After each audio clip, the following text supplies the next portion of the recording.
여러분 안녕하십니까? 황교안입니다. 오늘은 연령차별은 망국지병이다. 이런 취지로 말씀을 드리겠습니다. 송영길 전 민주당 대표가 한동훈 법무부 장관을 어린 놈이라고 원색적으로 비난했습니다. 김은경 전 민주당 혁신위원장은 미래가 짧은 분들이 청년들과 똑같이 표결해서는 안 되고 나이로부터 평균 여명까지 비례적으로 투표해야 하는 것이 합리적이다. 이런 말도 했습니다. 정말 말도 안 되는 말을 했습니다. 민주당에게 있어서 나이는 어리면 어린 대로 또 많으면 많은 대로 비난의 대상이 되고 있습니다. 유시민 노무현 재단 전 이사장은 20년 전 60세가 넘으면 책임 있는 자리에 있지 말아야 한다. 이렇게 말했다가 이재명 민주당 대표의 검찰 수사에 대해서 2030 남자 유권자들한테 말하고 싶다. 이 사태에 그대들의 책임이 상당 부분이 있다라고 이때는 이 말, 저 때는 저 말 이렇게 특정 나이대를 비난하고 나섰습니다. 이 역시 나이가 공통분모 비난의 대상이었습니다. 어느 순간 우리 사회에 스며든 나이를 기준으로 한 차별은 심각한 수준이 아닐 수가 없습니다. 성차별에 대해서는 우리 사회가 엄격해도 연령차별에 대해서는 사회적 인식이 못 따라가는 그런 실정입니다. 지난 1월 KBS가 노동시장의 연령차별 실태를 조사한 고용부 연구 용역 보고서를 토대로 해서 보도를 한 바가 있었습니다. 그때 50살 이상 조사 대상자들이 연령차별을 경험한 비율이 67%에 달했다고 합니다. 이유 불문하고 65세 이상은 다 내보내라는 그런 해고 조치가 현장에서 실제로 일어나고 있다는 것입니다. 모집 또 채용 단계에서의 연령차별로 이력서조차도 낼 수 없는 상황이라는 말입니다. 국가인권위원회에 구제 신청을 해서 차별 사실이 인정되더라도 강제성 없는 권고에 그친다고 합니다. 연령차별을 당해도 구제 받을 방법이 없는 그런 실정입니다.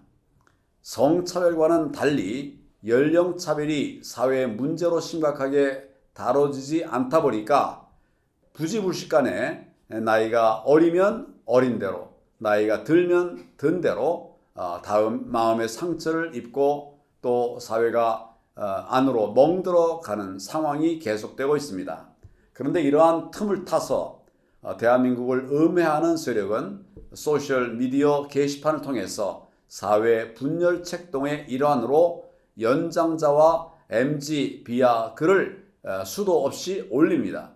지하철 무임 승차하는 노인네들 싹 다 시켜야 한다. 여기 이런 막말로부터 시작해서 박스 줍는 노인네들 싹 다 없애버리고 싶다.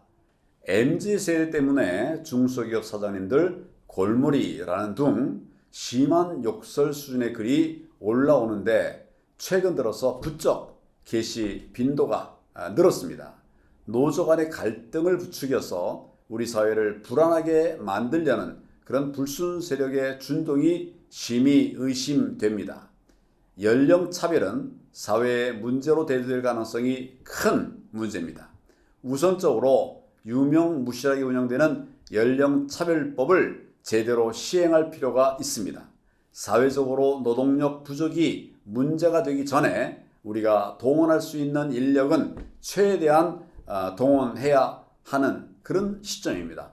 그럼에도 불구하고 어린 놈이니 미래가 짧은 사람들이니 우리 사회에 만연된 이런 연령차별 문제는 세대 간 갈등으로 번지면서 폭발력이 큰 만큼 사태가 더 악화되기 전에 미연에 방지할 필요가 있다고 생각합니다. 때를 놓치면 안 됩니다. 우리 사회 저변에 만연된 연령차별을 없애는데 기여해야 합니다.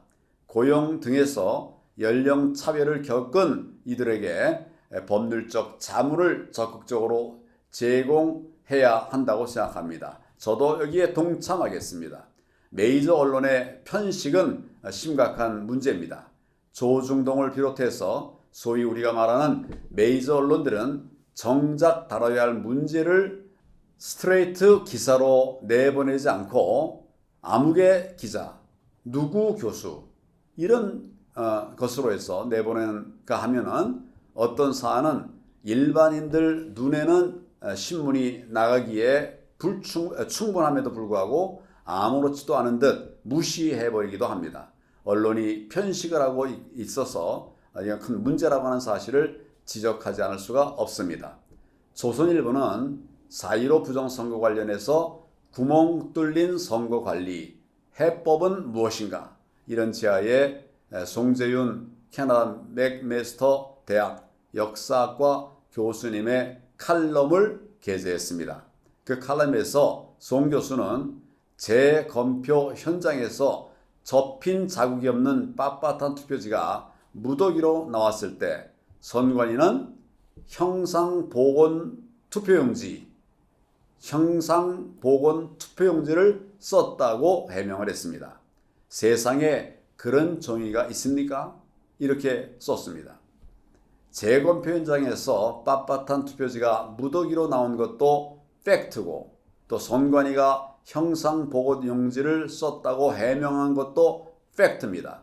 두 사실 모두 엄청난 취재거리입니다. 결코 있어서는 안 될 일이기 때문입니다. 중앙일보는 김방현 내셔널 부장의 오피니언 칼럼에서 파주시 을 재검표에서는 배춧잎 투표지, 화살표 투표지도 나왔다. 배춧잎 투표지는 지역구 투표지 하단이 연두색 비례대표 투표지와 중첩되어서 인쇄된 것이다. 화살표 투표지는 투표지 상단에 붉은색 화살표가 코팅된 것처럼 찍힌 상태다. 이렇게 썼습니다. 김방현 기자는 재검표 현장을 취재했으니 이런 대목을 썼을 것입니다. 유튜브 이봉규 TV에서는 폴리티코 김영윤 폴리티코 정치연구소 소장이 이준석 국민의힘당 전 대표 하버드대 졸업 사실이 아니라면서 고절이라는 내용을 다뤘습니다. 하버드 대학 출신이고 경제학과 컴퓨터과학을 복합 전공했다고 이준석 본인이 밝혔지만 하버드 학칙상에 경제학은 복합 전공이 불가능하다고 나와 있고 또 컴퓨터 과학 역시 전공 필수 과목과 수학을 여러 과목 들어야 하는데 그런 흔적이 성적표에 나와 있지를 않았습니다. 이준석이 선관위원회에 제출한 성적표 역시 하버드대 공인 성적표가 아니라 사설기관에서 발행해 준 것으로 그렇게 확인이 됐다고 합니다. 하버드 대학 발행 공인 성적표가 아닌 그런 것도 사실이고 또 이준석이 공식적으로 밝힌 경제학 컴퓨터 과학 복합 전공이 학칙상 불가능하다는 점도 사실입니다. 지금이라도 안 늦었습니다. 5개월 후 총선이 실시됩니다. 4.15는 부정선거라고 재검표 현장에서 취재한 기자들로 하여금 이야기하게 해야 됩니다. 빳빳한 투표용지에 진실을 전하고 이를 호도하려고 형상기억용지 운운한 선관위원의 말도 정말 말이 안 된다는 이런 공식 입장을 그대로 스트레이트로 전하면 됩니다. 메이저 언론들은 신당을 창당하니 많이 하는 이런 이준석의 말도 안 되는 사설기관 발행 성적표를 분석하고 또 사실 그대로 스트레이트로 보도해야 합니다. 그래야 국민들이 올바른 판단을 하게 됩니다. 언론이 본연의 역할을 충실히 해주기를 충심으로 바랍니다.